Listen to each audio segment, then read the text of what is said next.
Today we look back, and we look ahead, this year and next year, what to expect. And don't be in fear. The world is gripped with fear. My Bible tells me that Satan traffics in fear. It's either faith in Christ, faith in God, faith in His Word, or as Charles Spurgeon said, fear is putting your faith in the devil. Think of it. We have been tortured. We have been humiliated. We have been disabled in our hearts and our minds because fear has captured the world.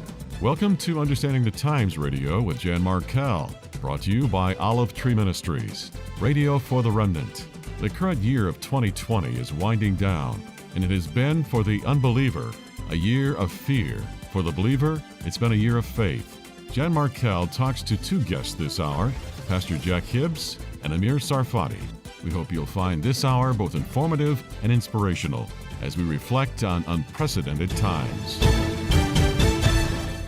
Of course, Jesus also said about the fig tree generation, learn this parable from the fig tree. When its branch has already become tender and puts forth leaves, you know that summer is near. So also you, when you see all these things. Who is that fig tree that 2 chapters earlier was Israel? Of course it's Israel right now. And that fig tree is the rebirth of Israel.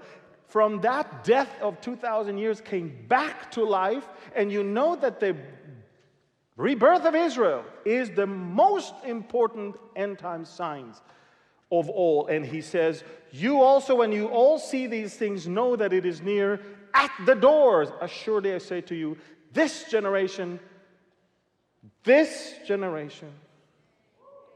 say, my generation. Because a generation is the longevity of people from the moment of conception to their death, including the 9 months of swimming lessons in your womb. Ladies and gentlemen, all of you are alive. You belong to the same generation. Whether you're a 2-year-old or 90-year-old right now, this is a generation.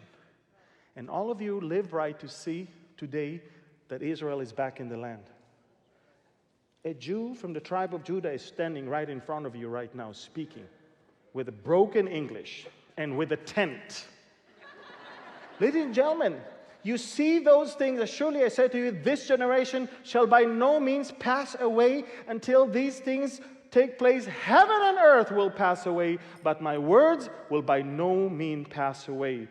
Welcome to Understanding the Times Radio. We'll talk about that subject in a moment or two. Actually, there's much we're going to talk about because the year 2020 has been a year like no other in recent memory. Sadly, it's actually being called the year of fear, at a time that really has been a part of a process that began in America actually 100 years ago, and that would be when the secularization of the culture began in the nation and the church. 100 years ago is when our seminaries became polluted with liberalism and more, and that has infected our churches, though thankfully some are holding to truth. But 2020 started out in a strange way. Frankly, all of January was used to try to impeach President Donald Trump. February, March, it became obvious that we had a virus not just in the land, but attacking almost every country on earth. That prompted shutdowns of the workplace, the church, the culture, most of society, and that has consequences, of course. Then came riots and lawlessness.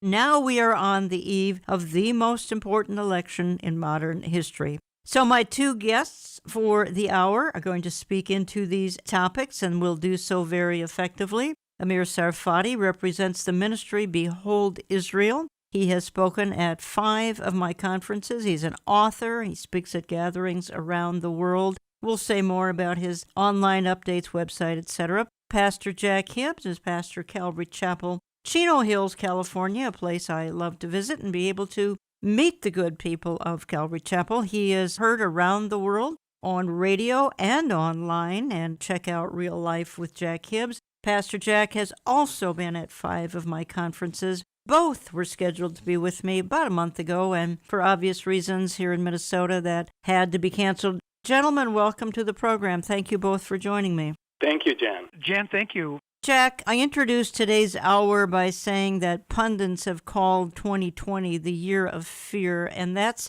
really from an unbeliever's perspective, but Christians and our churches have been affected, and churches have been closed, of course, due to the cult of COVID, and many are still closed. Really, your state has been just super hard hit when it comes to the attack against the church. Yours has been open pretty consistently since May 31st. Talk to me a little bit first here about what's happening in Calvary Chapel, Chino Hills, as far as how God is blessing the fact you have stayed open. You're pressing on. What's happening? It's hard to honestly categorize what's happening. Amir has been here in the recent past. He has seen what's happening. The fact that we opened up our doors on May 31st and was just an influx of people that we quite frankly underestimated. And we have been packed to the walls. We've added an outdoor 1,200-seat arena with Jumbotron screen, all because of people coming from all over. And just the proof of that, Jan, is a couple of weeks ago, we baptized 1,004 new believers since May 31st. So I got to tell you, yeah, COVID, the year of fear, I guess so. Not for us. Not for you. It's been off the charts. And Jan, real quick, I'll add this. What Amir does, what you do, what I do, we have taught our people to embrace Bible prophecy. And it has now resulted in them being bold, strong, courageous, fearless, and evangelistic. They have capitalized on the, quote, fear factor of COVID to bring hope, salvation, and life to people who knows who could have wound up with the real epidemic of suicide taking place. It's been amazing. Amir Tsarfati, what is the most significant angle to 2020 from your perspective? Lawlessness? The rush to the New World Order? The attack on the church? What do you see as front and center for 2020? I think the word that I would use is deception. And I must confess that I was also deceived a little bit by the so-called facts and numbers that were given to me and shoved down my throat by governments and health organizations. I must say that one of the names of Satan and one of the characteristics of Satan is he who deceives the nations. That's his name. That's his thing. That's all he knows to do. I've watched that from the very get-go of this pandemic, by the way. I was never afraid. Actually, even in March, I had a message called Fear Not, but deceived I was. I must confess that. And even Pastor Jack can tell you that when I came to his church, I brought before him the reservations that I had previous to my tour to America with the fact that churches go back to meet and gather in large numbers. I am so glad that I was exposed to a reality that is stronger than anything else. And deception is the word I would use because we're being deceived on all levels. You started with deception that had to do with the impeachment. We continue with deception that has to do with George Floyd. It was a lot of deception over there. And we continue with deception that is being sold to people regarding socialism as if it's the hope of America. And we see deception when it comes to the virus. We see deception when it comes to the lockdowns. We see deception when it comes to the economy. Almost everything that is being pushed to us is now being censored by the big tech companies, and if only their narrative has to be heard. Even recently, there's the New York Post came out with a big story on Joe Biden's son, and Facebook and Twitter will not allow anyone to share it. Let me throw the question to Pastor Jack Hibbs. 2020, we're almost through it. We've got 2 months left. We've got an election in just a few days. Pastor Jack, 2020, what is the most significant aspect of this current year to you? Again, I threw out some things. Amir's observation of deception, I think, is right on, but we've had attacks on it. Lawlessness, attacks on the church, rush to New World Order, deception in the church, apostasy. But what hits you the most? I'm going to cheat. Yeah. I'm going to make it very, very convenient for me. That's how I see it. Think of a gigantic umbrella, and that umbrella is labeled signs. Good. I would say signs, Jan and Amir, signs, because under that umbrella, we've got, as Amir so rightly said, Revelation 20, verse 8 talks about the deception of nations. We've got that happening. The collapse of economies heading towards a global currency. People willingly giving up their freedoms for safety. The sellout. That's right. Great sellout. It's tragic to watch an American do that. It's embarrassment to us, but people giving up their freedoms for their safety is an embarrassment. But it's happening all around the world. Got to remember, everybody, this is the first time in the history of the church where the church was shut down on every continent on the face of the earth. That is a prophetic sign. I don't know what it means, but that is a sign of something. The lawlessness that is breaking out, Marxism. Yes. Jack? And the destabilization of law. Going to play a clip. It happens to be you and Charlie Kirk. Brilliant happening now that you had. This is a few weeks back. Charlie sums this up so well in just about 2 minutes, and let's come back and talk about it. Why is it that so many people are angry and looking for meaning? I say, well, it's because you closed the churches down, man. I mean, church is more than just flipping on your TV at 10:30 in your pajamas in the living room. Church is the ecclesia, the gathering of believers. It's you turning to your friend and saying, how you doing? And they say, honestly, I'm not doing well. Right. I need you, and I needed that message today. And what we have been led to believe is now church is nothing more than a digital consumption exercise, where church is a 24/7, 365 institution where it's brothers helping believers, helping sisters, helping people in need. And so then we remove that. And I asked Jack this today, and I said, on average, how many people come to Christ on Easter Sunday? And he says anywhere probably between 100 to 150, maybe even more. On an Easter Sunday, the most important day that we celebrate as Christians, for good reason. They stole that from us, and we let them. They stole Easter Sunday from us. So I think to myself, my goodness, how many millions of lost souls out there would have become Bible-believing Christians on Easter Sunday if the churches would have remained open? How many people would have dropped down their idolatry of fake witness and said, Jesus, come into my life? Yeah. And yet the secular humanist status said, keep your church closed because I told you so. And then all of a sudden we wonder why in late May we see a destruction of civil society because, oh my gosh, we forgot that it was the church that built civil society. That's right. And when civil society starts to crumble and you don't have the singular thing that founded that very civil society, it should be a rather logical thing. Maybe you should open the institution that gives people meaning and gives them an understanding what responsibility is and a connection to the Almighty and the sacraments of communion. And so there's a direct connection there. And I think there's a reason for it. It's because the statists understand, and the people that want to control you, because that's what this is about. This is about power. They want government to become God. They want white fragility to become the Bible. They want the 1619 Project to be more well-versed in the teachings of Matthew. And if you think I'm joking, just step into a public school in LA Unified School District and you'll see exactly what I mean. They know that if they can hurt the church, if they can weaken the church, then all of a sudden they will replace man's search for meaning with government becoming that deity. Gentlemen, I kind of want to move on to our forthcoming election here in just a couple of days, but I don't want to leave that clip without the opportunity, even for both of you, to speak into it, although briefly. Jack, that was on your platform at your church with Charlie Kirk, and you were the host. That was a brilliant conversation the both of you had. You had tremendous response to that happening now. Yes, we did, in the hundreds of thousands.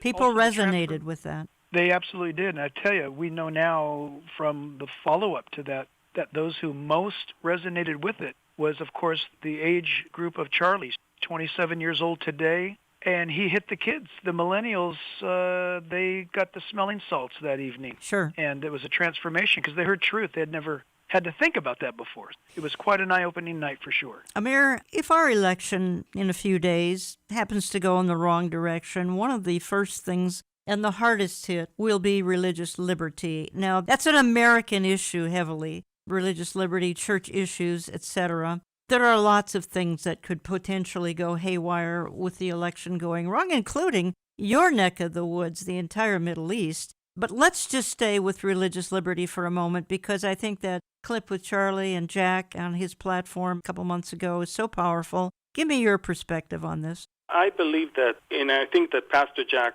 knows that firsthand as he spoke with the Secretary of State himself personally. This is one of the biggest agendas of this foreign ministry of President Trump. He replaced the religion of climate change and LGBTQ, all of those nonsense, with religious freedom. And he had tremendous success all around the world, especially in the Middle East, by the way.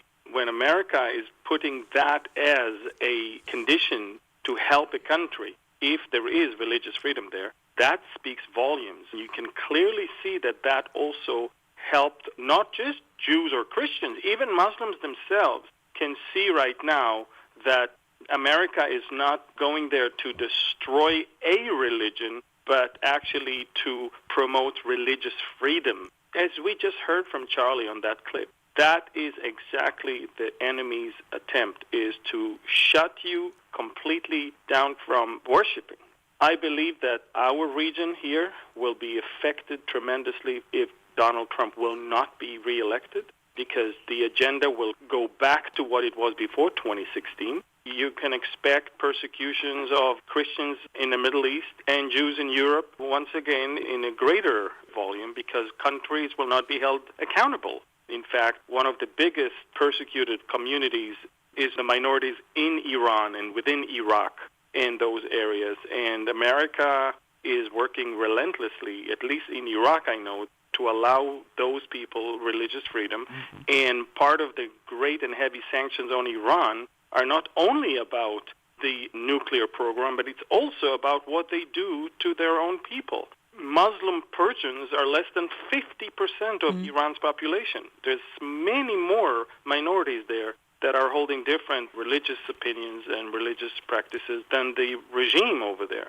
There is no doubt that the world will be affected in a very devastating way if President Trump will not be reelected. I'm not quite leaving religious freedom yet. You're listening to Understanding the Times Radio, folks. I'm Jan Markell. I have on the line from California Pastor Jack Hibbs. You can learn a lot more at jackhibbs.com. jackhibbs.com, pastor of Calvary Chapel, Chino Hills, California. Amir Tsarfati, I've reached him in Tiberias. Beholdisrael.org, beholdisrael.org. I'll say more about that and about Amir's books as we go along here, because we're carrying both the day approaching and the last hour. We're carrying both of those in my online store. Pastor Jack, going back to you for a moment, because not just California, but obviously California's targeted with the governor you've got there. For instance, Calvary Chapel San Jose fined hundreds of thousands of dollars. Others on the chopping block, Pastor Rob McCoy, Pastor Jack Trieber, Baptist Church in Santa Clara,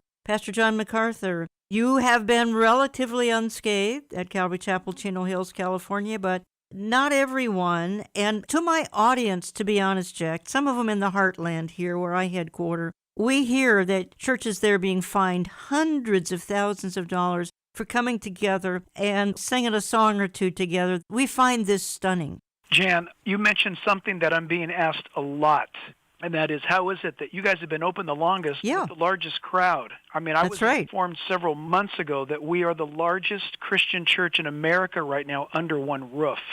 So how is it that we're going unscathed? This is the answer, and I don't know if people are going to like the answer, but it's the gospel truth. In those communities that you mentioned a moment ago, there's a historical tendency of churches in those counties or in those communities to not engage the culture. That's a place that's political, and we don't taint ourselves in that world. But we preach Paul's letter to Timothy saying, know those, pray for those who have the authority over you. For example, every Friday morning for 30 years, this church has prayed for the mayor, the governor, the president, the county board of supervisors, city council, fire, police. We actually know them by name. So, Jan, the difference is we, for 30 years, we know our elected officials. Some of them we've actually voted into power. We're enjoying the fruits now of exactly what the Bible taught us. So we're delighted. We know them. Let's consider just a few other things that are at stake. This is on November 3rd, just a couple of days away here. I mean, we've talked about religious liberty. I've already referenced you've got a couple of churches out there fined hundreds of thousands just for coming together and meeting and singing a few songs and greeting one another. All efforts at pro-life. It's going to be out the window if this election goes wrong in a few days. We're going to have open borders. We're going to lose a great deal of our freedoms. We're going to have the Iran nuclear deal back. And, Jack, you apprised me that even Christian radio, a lot of Christian things are going to be at stake, and that's per Michelle Bachmann having told you that recently. Amir, from your perspective, what's at stake?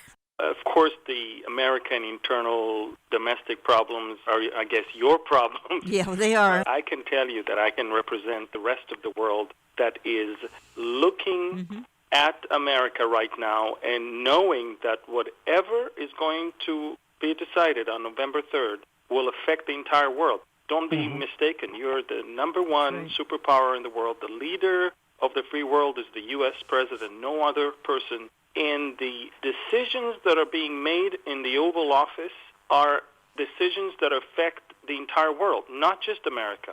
And I can tell you, for example, the Palestinians right now, they have some sort of internal issues between Fatah and Hamas, and Mahmoud Abbas is dragging his feet to do stuff because he's waiting to see who the next president in America is going to be. Same goes with the Iranians. They can't wait to do something, but they know that they must wait because maybe Biden will become president and then the Iran deal will be back on the table. So it goes with the Russian involvement and the Turkish involvement in the region. So it goes with the Arab states that are now, because they don't want any scenario where a Democrat wins the presidential elections, they run and sign deals with Israel right now under the auspices of this administration. And so my point is there is a great ripple effect to the American elections. And may I say, on Israel in particular, the Israelis are very pro-Trump. By the way, not only the Israelis. I just read today, 83% of the Orthodox Jews in America are pro-Trump. Right. Versus 56% in 2016. By the way, you can see that in the black community, in the Latino community, Asian community. You can see that all across the U.S. population. My point is this.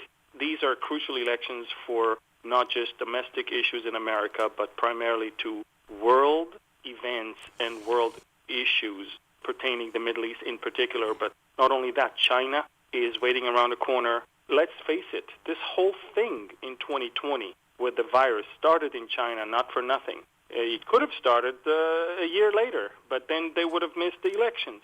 They wanted to bring America on its knees to the elections with a broken economy and chaos in the streets, and it seems like they are failing. I'm saying these elections are definitely the business of the whole world. Millions are praying for Trump. Yes, I know they are. I want to add something here because, Amir, you and I we talk about the topic of globalism. I just want to play this is a 40-second clip of former Vice President Joe Biden on his participation in the New World Order, and I want to talk about that for a minute or two, and that is the rush to globalism. And my goodness, Donald Trump put the skids on it back in 2016, the rush to one world. Here's Mr. Biden on this topic. The affirmative task we have now is to actually create a new world order, because the global order is changing again. And the institutions and rules that worked so well in the post-World War II era for decades, they need to be strengthened, and some have to be changed. I'm talking to Pastor Jack Hibbs and Amir Tsarfati. Gentlemen, the rush to globalism, it got derailed in 2016. It will be back on track after November 3rd if the election goes sideways. Amir, comment on that. Well, first of all, it's not a coincidence that the Democrats are on that side, but I must confess, and excuse me if you're a sworn Republican, that even the Republicans, when it comes to George Bush, the father and the son, they were also meddling with these things. This was a very sick culture in D.C. that Donald Trump, the only one that was not a politician, he identified it, and on the day of him being sworn into office, he promised to the American people that he is going to make great changes in this one, and he will take care of them, not of anything else. And that was the moment that the globalists understood we've got a big problem. This is an accident, basically. Because, make no mistake, the globalists were dancing on both camps. They had people both in the Republican and the Democrat Party. Yep. Right now, Donald Trump, within the Republican Party, is moving a huge change to completely turn the Republicans into America first and into make America great again. It was hard for the Republicans also to swallow in the very beginning, but they understand now this is nothing but a change that has to happen within, and it cannot happen through the old elite. It has to happen from the grassroots and from the younger generation in the Republican Party, and I see that. I see that right now happening within the Republicans. There is no doubt that European leaders are outraged by everything Trump is doing because he's exposing them. When it comes to NATO, when it comes to the UN, when it comes to the EU, he is basically shaming them in their own backyards when he's proving that they are useless, worthless, and they are super expensive also. Let's let Pastor Jack weigh in on this. Well, Amir, you hit the nail on the head. Trump, with all due respect, and allow me, you guys, to be a little blunt, Trump's a street fighter. Yeah. Don't let his demeanor fool you. The guy's a genius.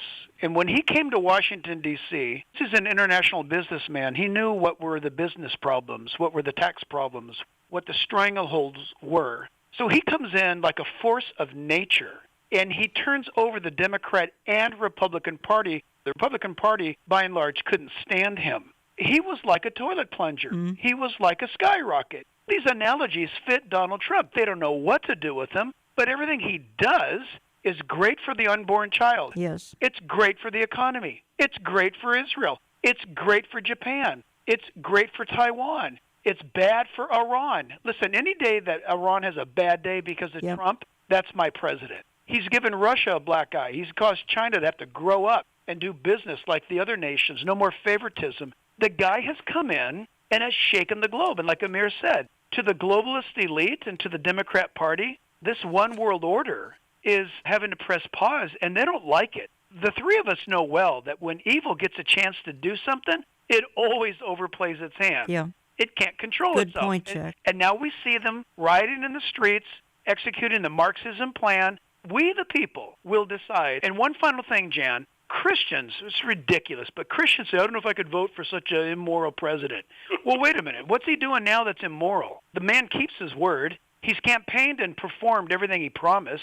And you want to talk about immorality as a president? Trump is not the guy he used to be. I don't know where he is with Jesus right now. I'm praying for him every day. Yeah. But what the guy says, he does.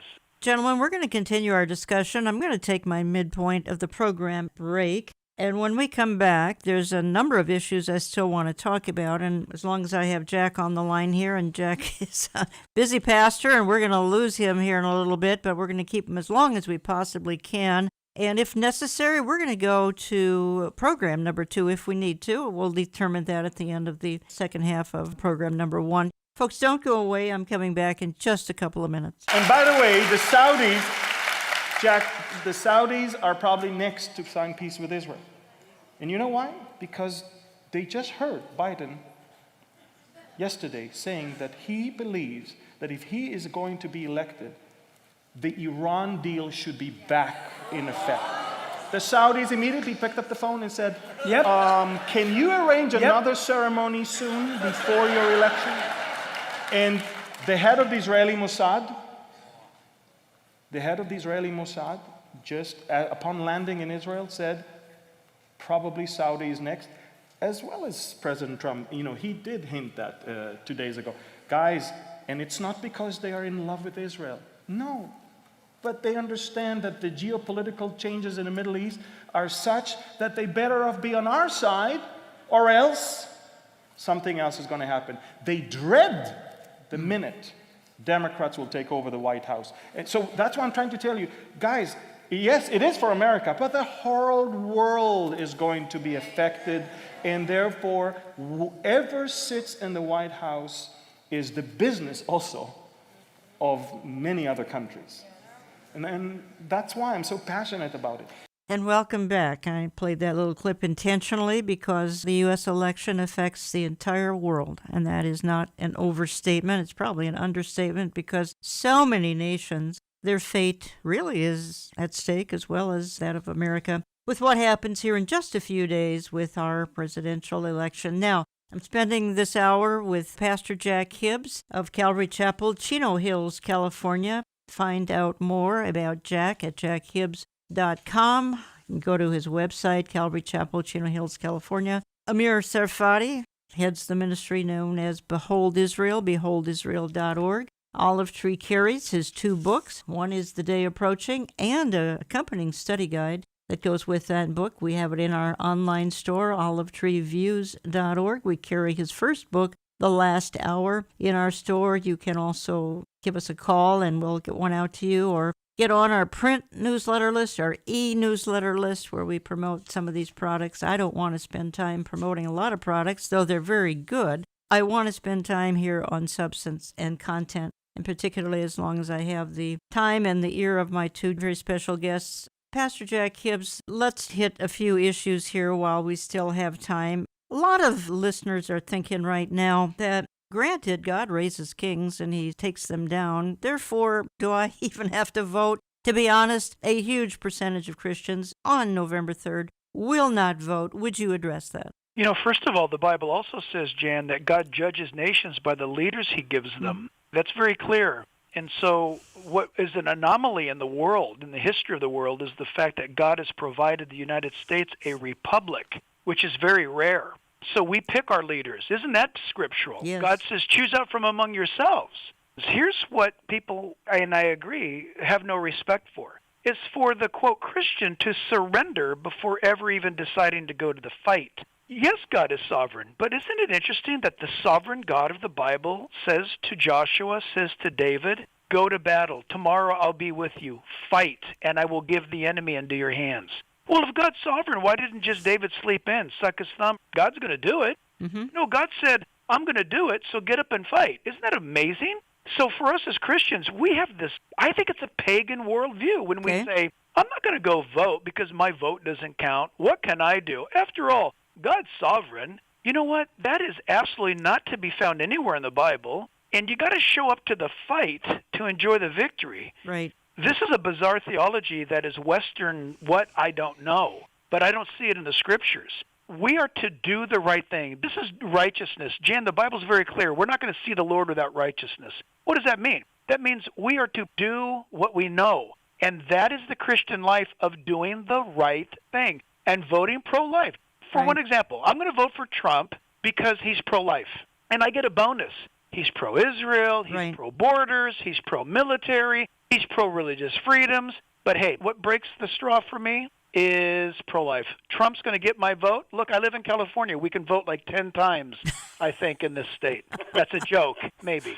Yeah, not so funny joke. Amir, you speak into this from the perspective of an Israeli. And I've played a couple clips of you here. The last one I just played talks about how this is really an international issue. Speak to us from the perspective of an Israeli. First of all, as an Israeli, I think that we value the fact that we have the freedom to have our own country and to be able to vote our own leaders. For 2,000 years, we had none of those, and even before that, the Romans would elect whoever they wanted. There were no re-elections in Israel. So I think Americans should embrace the fact, as Jack just said, that they are a republic that allows them to choose their leaders, and it's not imposed on them. Now, I also believe that it's not just important to go to vote, but it's important who you vote for. For me, I honestly, as a non-American, as an Israeli, I cannot see how a Christian who holds biblical values can vote for Joe Biden. I just cannot. With all of his policies regarding religious freedom and regarding abortions, and not to mention Israel, and also freedom to speak, freedom to defend yourself with your own weapons. I can't imagine, after all those years that Americans fought for these freedoms and shed so much blood and lost millions of lives, how in the world can they not vote for a candidate that embraces and keeps those freedoms intact? I've been watching, like most of the world, the two candidates. I've been watching them not just on a debate, but also how they handle themselves in between. I must say, and I said that at Jack's church, and I can say that right now on radio, Joe Biden is the biggest fraud in the history of American elections. And I will say that because everyone knows this man is not fit to be president. And Pastor Jack hinted when I was there, and I can say that even here in Israel, we're all convinced that the one that is pulling the strings is the one who actually left the White House 4 years ago, but he never left Washington. He never left Washington. He really never left being the mover and the shaker behind the scenes. I want to play a clip of the two of you. The reason I find this clip so intriguing, Amir, it's you commenting on our wonderful First Amendment. It's profound and it's funny at the same time. This is a recent happening now the two of you did. The situation with what's transpiring in the world right now, where we have a global situation, first time in human history, first time in church history, where the Christian church is universally closed in the world. At the hour that she's needed the most in modern history, This is not, listen, people want to make it a medical or a political situation. Listen, Satan's a genius, hello? Yeah. He's playing this perfectly. I must tell you that I really struggle coming here. And let me explain before you kill me. I've been watching since May 31st what's going on here. And nothing made sense to me. Because I come from a part of the world where we don't have the First Amendment. And all churches, all synagogues, everything is closed in Israel. First for the last 6 months. And for us, they've been telling us that sitting like that without mask is killing you, basically. This is a recipe for death. And I asked him how many body bags he already dealt with. And so here we are being brainwashed, completely brainwashed. And I think most of the world is in the understanding that this is impossible. Okay, so, and then I also struggled with, wait a minute, is that even legal? Forget about, wait a minute. Is that even legal? Forget about the health issue, which I was concerned about. I thought, is my best friend a criminal? Depends on who you ask. Yes. So I got a lesson today on the First Amendment.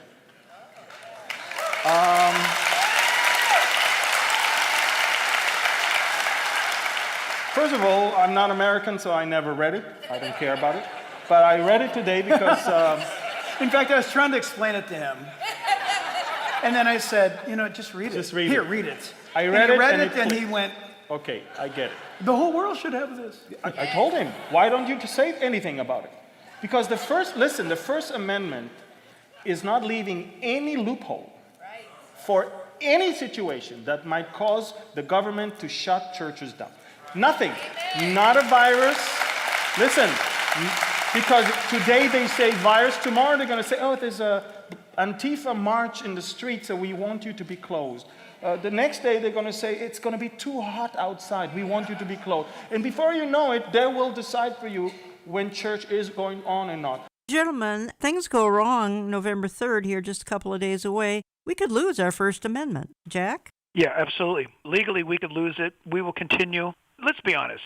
God gave us the First Amendment as a gift to propagate the gospel, no doubt about it, to protect that liberty and freedom. If it goes away, Jan, Amir, we're going to keep doing what we're doing. Sure. It could cost us our life, probably will, persecution. But listen, so what? We join the rest of the world that is under the sway of persecution constantly for Christ. We've had it very easy in America until now. And Amir, you picked up on a fascinating news article. It's made headlines here in October. Pro-life Christians for Joe Biden, which is kind of staggering. I could name names of the so-called evangelicals who are for the leftist agenda. It's hard to comprehend. Jack, it's super hard for us to comprehend as Americans, and I'm sure, Amir, for you, you're just shaking your head. You can't figure this out. I understand. I have never seen someone that is pro-life voting for someone pro-abortion. that is so against pro-life. Yeah, it makes no sense to me. I thought I've seen it all, but this is a new record in deception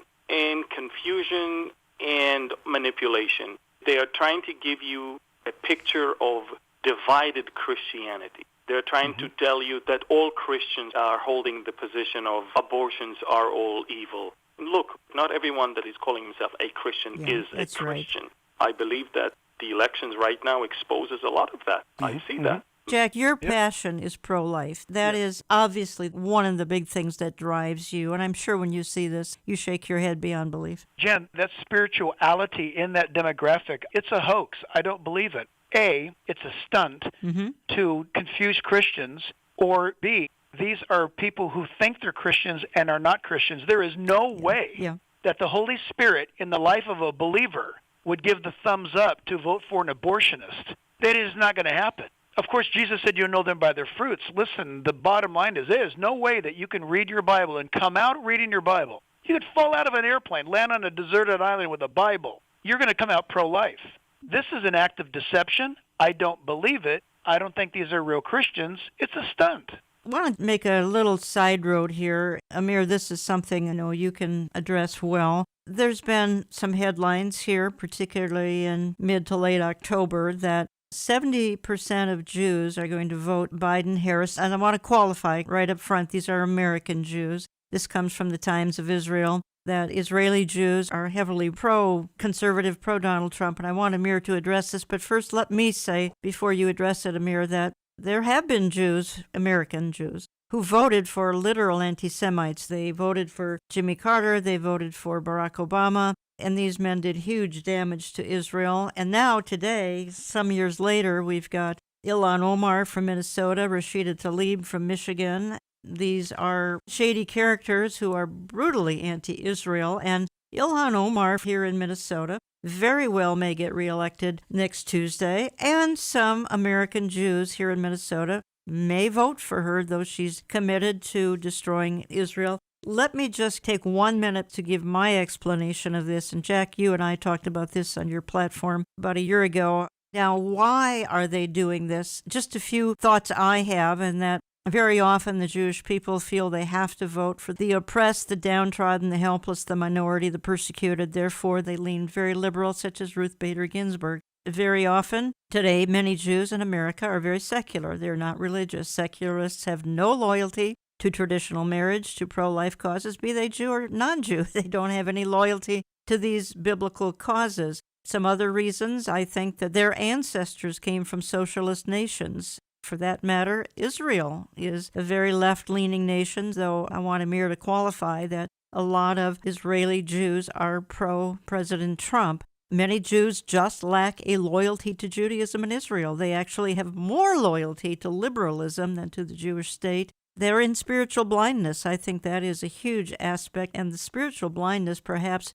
bleeds over into other issues, such as the issue we're talking about. My goodness, many of them cannot even see the Messiah in Isaiah 53, but this is something God has done by blinding so many of them. But Amir, you speak to this, please. You're the Israeli, and I want to give you the platform. First of all, a lot of people don't know that Israel was born in 1948 almost as a socialist country. Yes. It has to be acknowledged that the biggest political party in Israel in 1948 was the Labor Party that has the socialist roots. But the Israeli public sobered up over the past years, and that is exactly why in 1977 that big revolution happened and the right wing took possession of power. One of the reasons Netanyahu is so hated by the liberals in Israel is because he is not allowing those socialist, anarchist people to take over. Make no mistake, the Israeli public today is predominantly right-wing conservative. In fact, the left in Israel is less than 20%. That's why every time you see polls, you see right and you see left plus Arabs. Why? Because the Arab population in Israel is traditionally siding with the left because they're against the national identity of the right wing in Israel, that Israel is the land of the Jewish people. However, what I see in America is something very interesting. Yes. In the latest poll, 83% of the Orthodox Jews versus 56% in 2016, 83% would actually vote for Trump this time. I see that the masks were pulled down by President Trump to expose the hypocrisy of the Democratic Party, even when it comes to the Jewish cause and the Jewish people. By the way, make no mistake, what's going on with the lockdowns in the state of New York right now targets the Jewish population. That's right. The Jews can see that this is a manipulation and this is targeting them for other reasons. By the way, there's a great wave of Jewish immigration out of New York to Israel, believe it or not. One of the good things that the chaos and lawlessness and the virus did is reigniting the Jewish people in America to move to where they belong, I believe, to Israel. And we see that now. The planes are packed on the way to Israel, and they're empty on the way back to America. Wow. This is the first time that we are releasing numbers of immigrants, and the top is America. Immigrants from America, number one. This has never been the case. America was always ranked 4th, 5th, or 6th, but President Trump over and over again pledged his support not only in Israel as a Jewish state, in Jerusalem as the capital of the Jewish state, but also his support in the Jewish people in general. Now, are there Jews that lost their mind and they're on the other camp? Of course. In fact, why do we go that far? Soros and Rothschild, these are all on the paper, they're Jews. But do you think they count themselves as Jews? Do you think that they play their Jewish card? No. Of course not. No. They believe that they're gods. They believe that they have seen the light to be able to control the whole world and change world orders rather than promote any Jewish or Israeli agenda. Yes. In fact, they're the biggest problem of Israel right now. And the Israeli right wing identify George Soros as the enemy of Israel. Believe it or not. I'm just saying, along the side of the brainwashing that we see, we also see sobering up of so many people. Let me throw this to Pastor Jack Hibbs, because we just talked about some spiritual blindness here on the part of the Jewish people. But for that matter, not necessarily a spiritual context here, Jack, but 40% of Americans are now in favor of socialism. So it's like a strong delusion has been poured out in America. A great bulk of that 40% is now a generational thing, where these kids have now grown up out of college now. Unless God intervenes, you guys, that 40% is going to be 60. That's right. It's going to be 80, and it's a fact. It's not a feeling. That's right. I no longer endorse any college, any university when parents ask me. It is a bastion of Marxism and socialism. America is reaping what it's been sowing for the last 60 years. The Haight-Ashbury drugged LSD users are literally now the professors of our universities, and they're reproducing Marxist. And everybody knows it. Few people are talking about it. Now they're voting. Now they're saying things like they're saying. Absolutely true. And regarding blindness, regarding the Jews, you got New York, Chicago, Los Angeles. Right. And other than about 2 Jews I know personally, the Jews I know outside of those 2 guys, they care less about Israel. They don't want to even talk about it. I want to talk about Israel more than they do. They're not all that way. Ben Shapiro and Dennis Prager, they're different. And I know them, and they're like us. But they're unique. Jan, I've bashed my head against the wall, so to speak, trying to figure it out, and I have given it up to some Jews have blinders on their eyes, and some have a blanket over their head. I know. That's Romans 9, 10, 11. It is. Yeah. They are going to see, Amir, all Israel will be saved. Unfortunately, that's the end of the tribulation after 7 years, certainly 3.5 years of hell on earth for them. But then all Israel sees everything. Their eyes are opened. 2/3 of Israel will perish. That's right. They will. 2/3 perish. The reason perish. is because they will embrace the Antichrist. That's right. And you see the Jewish blindness when it comes to liberalism and even abortions and everything else. I can tell you up front, if the Antichrist would rise today, Tel Aviv would instantly be his. All of them will embrace him. Really? So would Los Angeles. Exactly, Amir. Imagine if the Antichrist showed up today and he said, I have got the vaccination, or I've got the economy, or I've got an idea. I can cancel human trafficking. Listen, try this out. They'll love him in 72 hours. Of course, and I can tell you that that's why it is so important for us to continue and not to grow weary and tired of teaching Bible prophecy, because I'm telling you, people are going to fall for him faster than we can imagine.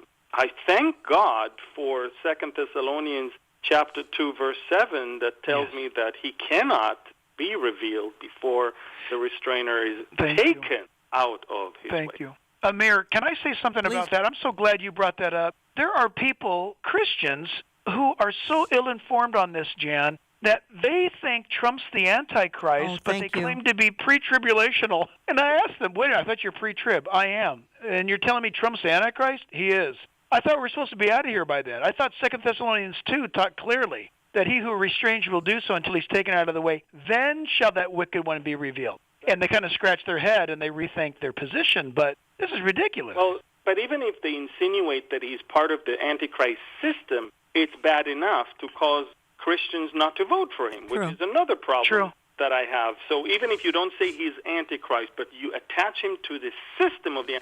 Come on, how can the system of the Antichrist be pro-life, pro-Israel, pro-church, pro-religious freedom? I mean, how can you not see that the other camp is representing so clearly and so vividly that the spirit of the Antichrist? And look, Trump is not a saint, but we don't vote for saints for president. Yes, you may not like his style, you may not like his tweets. He gets things done. He's the first president in history. He gets the right things done. The right things done, but every election promise is kept. There is no politician on planet Earth that is even able to fulfill his election campaign promises, because it's always full of lies and deception and always just to buy the people's votes. And the next day, once they're elected, they do whatever they want. It's a phenomenal thing. It's the first time he says, I'll move the embassy to Jerusalem. He moved the embassy to Jerusalem. He says, I'm going to build a wall. How many people laughed when he said that? Right. 2/3 of the wall is standing already. Are you kidding me? That's right. I'm thinking to myself, people are having problem with him also because he is not a politician. I cannot see how you can take him and put him in the camp of the Antichrist system. This is so bizarre, so detached from reality. I just don't understand that. We have talked heavily. Forgive me for rushing things, gentlemen. I have to watch my clock here, and we are out of time. But we've talked politics for almost an hour. Jack, wrap it up here, because here's the thing. Knowing Jesus is what really matters, and we need to close on that kind of a note. Without knowing Jesus, none of this other matters. Hey, listen, actually, the word politics not a bad word. It's found in the Bible. Mm-hmm. And what it means is it's an organization, a structure for community. Government. Yes. The Bible tells us clearly that our government, our politic, as Christians, is in heaven. That doesn't mean we roll over and play dead here, but it means we do everything from heaven's perspective. I live, you live, Amir lives every day with heaven as our perspective. How glorious is it, friends, that our citizenship is in heaven, and that is accomplished not by your good works, not by your efforts of righteous deeds, but by literal faith in what Jesus Christ did on the cross. He died for our sins. The prophets said he would, and he did. He rose again from the dead for our justification. The prophets said he would, and he did. And Jesus Christ is the Savior of the world. The Old Testament prophets taught that. The New Testament records it. Faith in him, my friend, repenting of your sins. Jesus invites us to repent and believe, and that means change your mind. The word is metanoia. It means change your mind.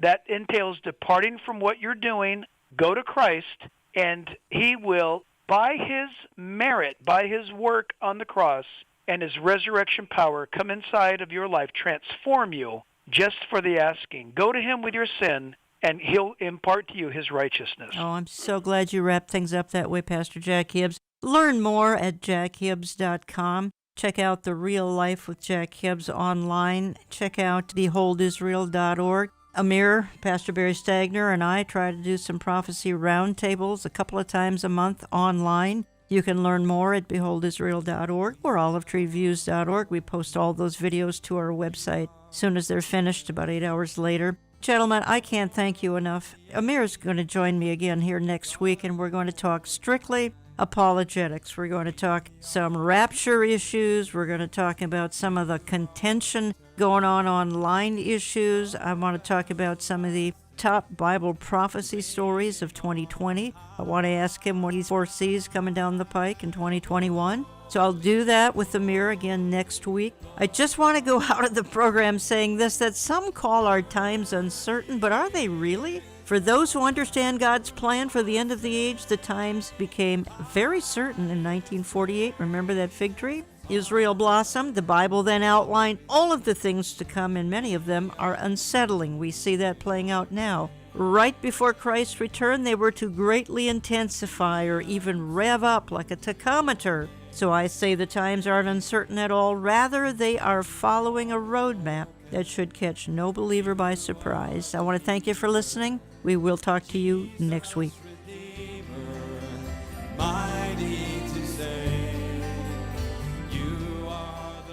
You might want to consider watching our program on our website under Complete Archives, on our YouTube channel, or on his channel, Christian Television.